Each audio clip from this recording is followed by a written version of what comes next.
Before we start the video, I just want to make a quick apology. You might have noticed that I haven't posted a video in a couple of weeks, and that's because recently I've had surgery and had to take the time off to recover. I've now fully recovered and I can start making videos like normal again.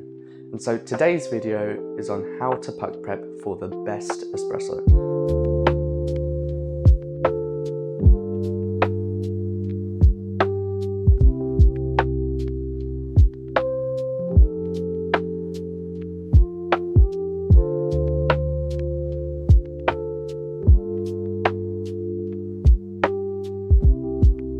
Puck prep in modern times has become one of the most important aspects of the espresso making process, and this is because, as we know, the more even an espresso shot is, the more flavour you'll get out of it, the higher extraction, and the less problems you'll have, such as channeling. And so puck prep is there to even out the bed and distribute the density of grounds across the basket, promoting an even shot. A couple of decades ago, there wasn't much in the way of puck prep.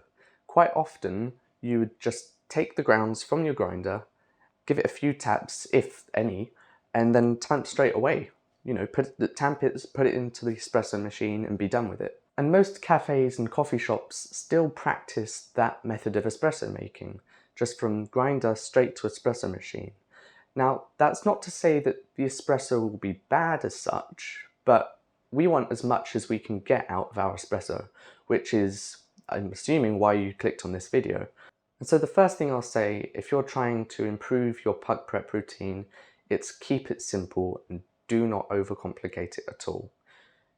You see all of these puck prep routines online with like 11 steps, and they're overcomplicated. There's so many steps to them, so many tools, attachments, gear, all this kind of stuff. It's probably not doing any more than a simple WDT routine. And puck prep is all about consistency, so you need to keep the puck prep process as simple as possible. Keeping your puck prep routine simple will improve the consistency and the repeatability both of your puck prep routine and your shots, and it will also reduce the amount of room there is for human error. My personal puck prep routine is just a simple WDT and then a double tamp with a spring-loaded tamper, and that just keeps things really easy to repeat and really simple. And now I'm going to pull 3 shots, one with no puck prep, another with minimal puck prep, so just hand taps, and then a third one with my personal puck prep routine, which I will guide you through step by step. So this is our first shot. This is going to be without any puck prep, so just straight tamp. We're going to double tamp, because that's what I usually do. That's our puck there.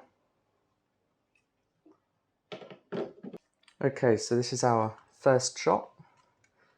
So we're going to do a 4-second pre-infusion, and this is with no puck prep.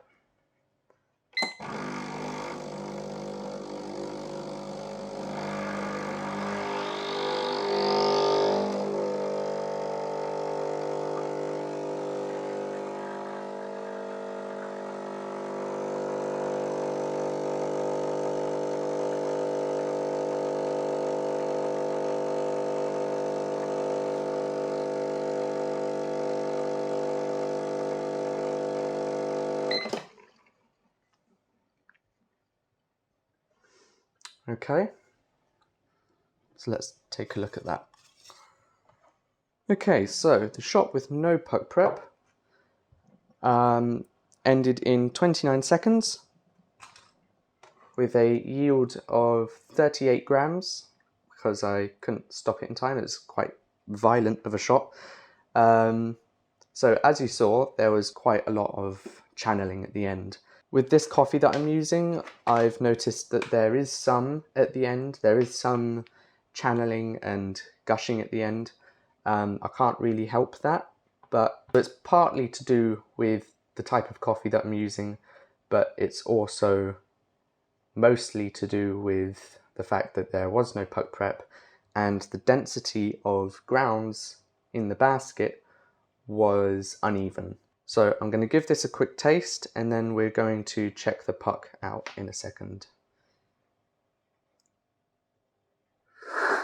It tastes quite nice. It's quite a good espresso. As I said earlier, if you don't use any puck prep, that doesn't mean that you're going to get a bad shot, but it's definitely a good idea to use puck prep if you want to get the absolute most out of your espresso with your current setup. So let's take a look at the puck. There's the puck. As you can see, there's quite a lot of unevenness across the bed. I can see a few holes just in the corner there. I don't think you can see it because of the lighting, but right in the corner down here, there's like a line of holes, and that was probably the culprit. That was probably one of the main reasons why it channeled. Water always takes the path of least resistance, and it was down here the least resistance was, so it went straight through that, straight out the other side. Okay, and this is the second shot, so we're going to be doing minimal puck prep. So just a few hand taps and taps on the counter, just to try and break up some of those clumps in the bed and just bring a little bit more evenness into the bed. So we're just going to give it a few hand taps. There we go, and then as we kind of tap it, you'll see some of the clumps kind of break apart. There we go. So that's a little bit more even than last time. So we're going to tamp, double tamp.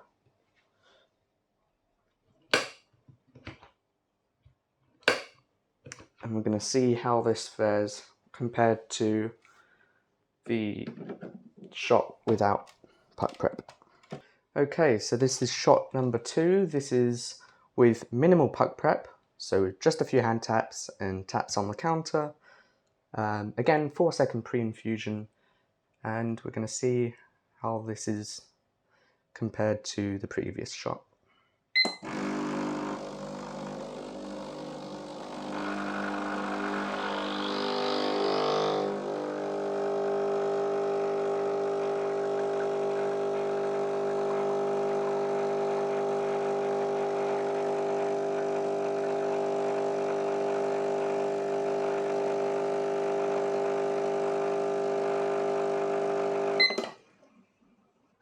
So this is the second shot.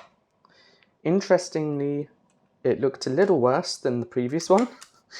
To be honest, I'm not surprised because, like I was saying earlier, when you have minimal to no puck prep, the consistency of your shots, between shots, it's going to vary a lot compared to shots with puck prep. So I'm kind of not surprised that this was slightly worse than the previous shot. So this ended in 25 seconds with a 36 gram pre-infusion, no, not pre-infusion, yield.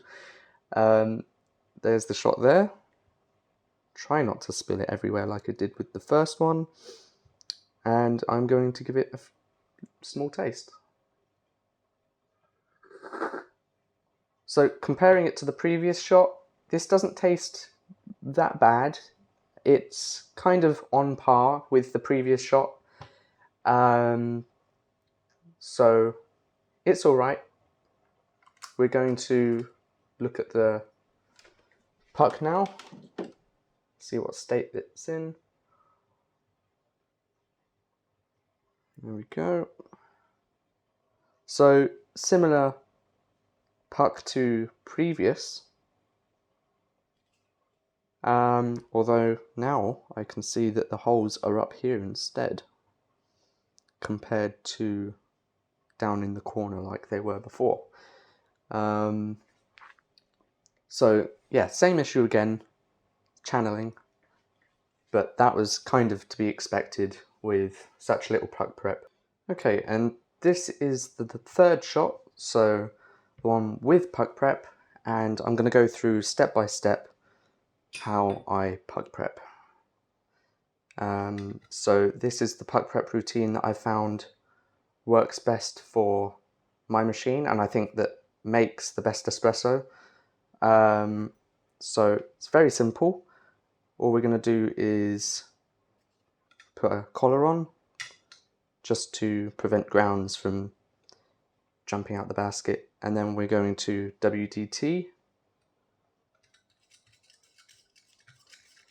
I will link my WDT video in the description if you want to watch that. So in that video I go in depth about how to WDT properly for better espresso. And we're just going to go around the basket a few times and then start to come up.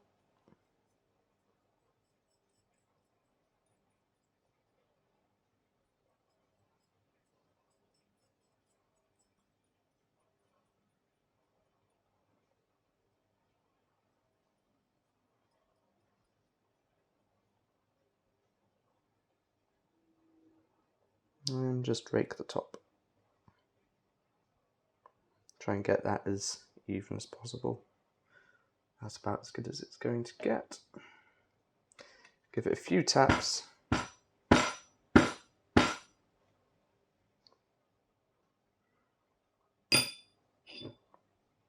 And then double tamp.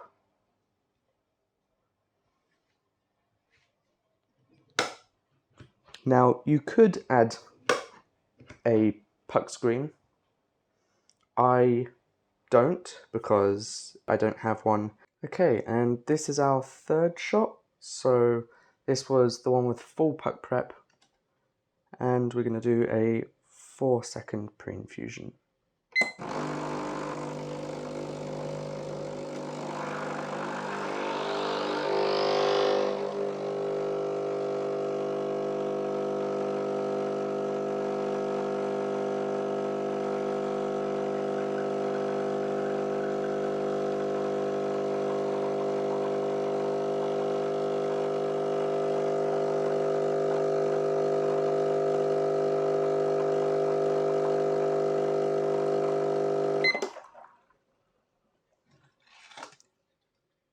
Okey-dokey. So this is the third coffee, the third espresso, and this one ended in 31 seconds. And it looks pretty good. I did notice there was some sputtering and channeling towards the end, but I think that's more to do with the nature of this coffee, as I said earlier, because towards the end it starts to go a bit crazy. So let's give it a go.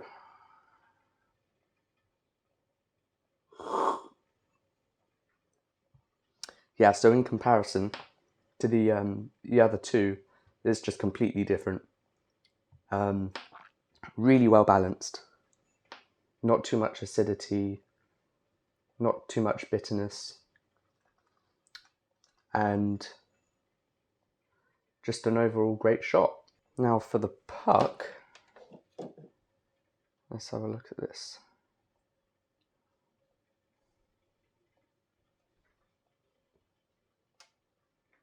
Nowhere near as bad as earlier.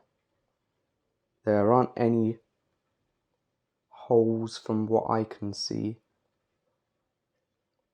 or if there are holes, they're not major. So I think that is a success. One thing that I missed earlier, which is kind of tied into what I was saying about keeping puck prep simple, is making sure that you've got good technique, because unless you're using automatic or semi-automatic tools, they're only going to get you so far. If you have a WDT and you have bad technique, your shots are only going to be as good as your technique will allow it to. And so it's so important that you make sure that you've got your technique on point so you're getting the most out of your espresso tools. And that's how to puck prep for the best espresso. If you like this video, don't forget to subscribe, turn on notifications, like the video, and I will see you soon.